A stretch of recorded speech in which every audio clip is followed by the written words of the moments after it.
안녕하세요. 와이즈멘토 조진표입니다. 대학 진학을 앞두고 우리 대학 지원을 위해서는 학과 선택을 정확하게 하는 것이 굉장히 중요한데요.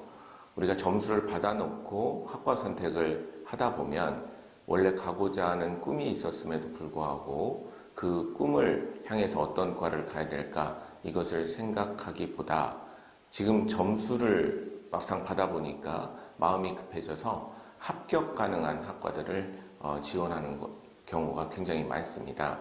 그러면 당장은 합격의 기쁨을 맛보기는 하겠지만 사실 대학 입학이라는 것은 긴 인생에 있어서 겨우 시작점에 불과한 거거든요.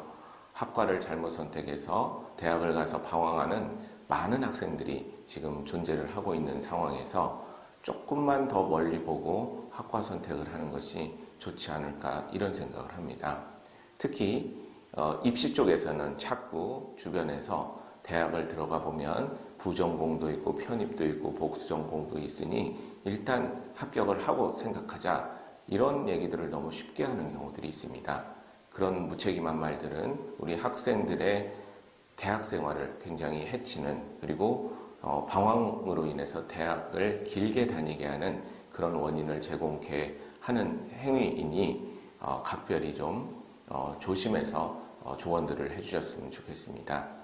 그럼 현재 학과로 인해서 얼마나 많은 학생들이 방황을 하는지를 예를 통해서 한번 분석을 해드리겠습니다. 학생들이 대학에 진학해서 진로적으로 얼마나 방황을 하고 있나 알아보기 위해서 재학 기간을 조사해 보았습니다. 재학 기간이 길다라는 것은 휴학과 복학을 많이 했다는 뜻이기 때문입니다.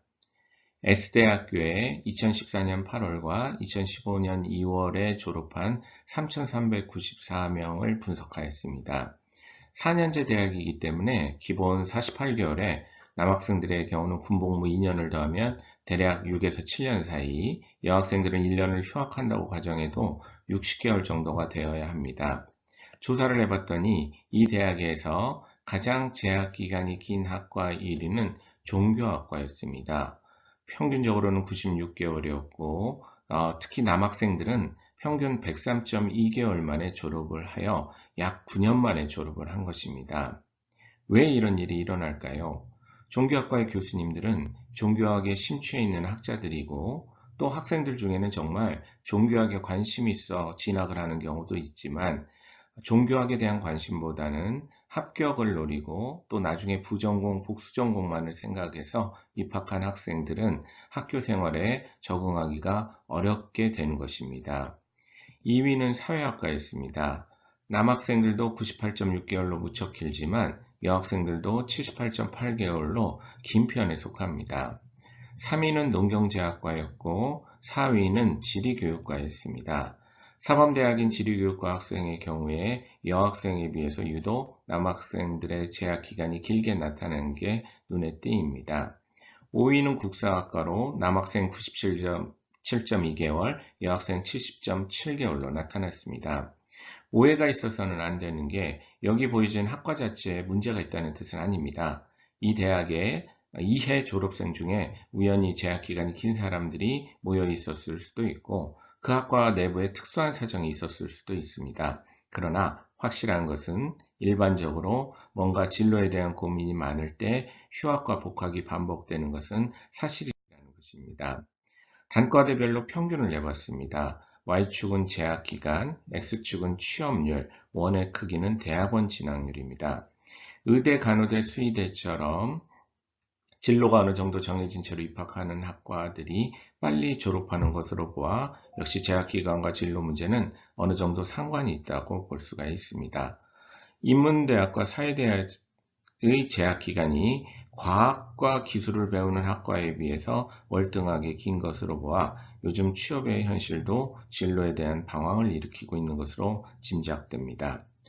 초등학교, 중학교, 고등학교 12년간 참 열심히 공부를 해왔습니다. 그런데 학과에 대하여 공부한 시간은 다 합쳐도 채 3일이 되지 않을 것입니다. 학과에 대한 이해 부족은 잠깐 느끼는 합격의 즐거움을 뒤로하고 큰 괴로움과 방황을 가져다 준다는 것을 알아야 합니다.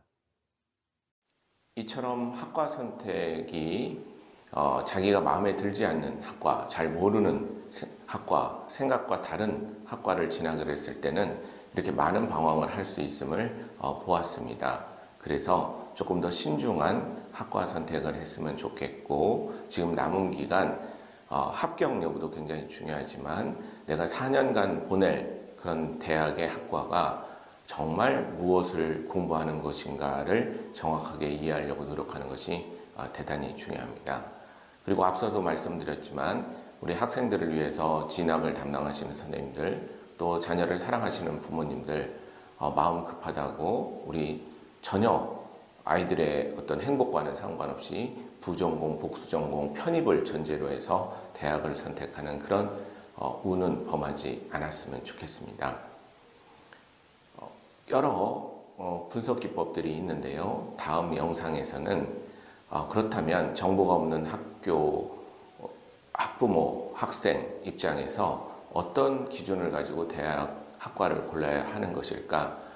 다양한 컴퓨터 분석을 통해서 교수님들도 모르는 학과에 대한 얘기를 계속 이어나갈까 합니다. 공항에서 인천공항을 우리 여러 공항 중에서도 특히 허브공항이라고 불립니다. 인천을 거쳐야만 갈 수 있는 나라가 굉장히 많이 있기 때문이죠.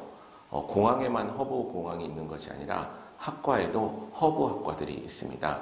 좀 진로에 대해서 정확한 고민을 안 했을 때 그 학과를 가게 되면 나중에 사회 진출을 다양하게 할 수 있는 그런 학과들이 대학마다 존재를 합니다. 근데 우리 학생들은 한 번도 그런 얘기를 들어보지 못했기 때문에 저희의 오랜 연구 결과물인 각 대학마다의 학과들의 연계는 어떻게 되어 있고 그 중에서도 허브학과는 어떤 학과인지를 영상을 통해서 대학마다 하나하나씩 보여드리도록 하겠습니다. 근데 너무 많은 대학이 존재를 하기 때문에 여러분들이 댓글이나 여러 가지 메시지를 통해서 보고 싶은 대학이 있다면 그 학교의 이름을 적어주시면 그 학교를 중심으로 먼저 우선적으로 보여드리도록 하겠습니다.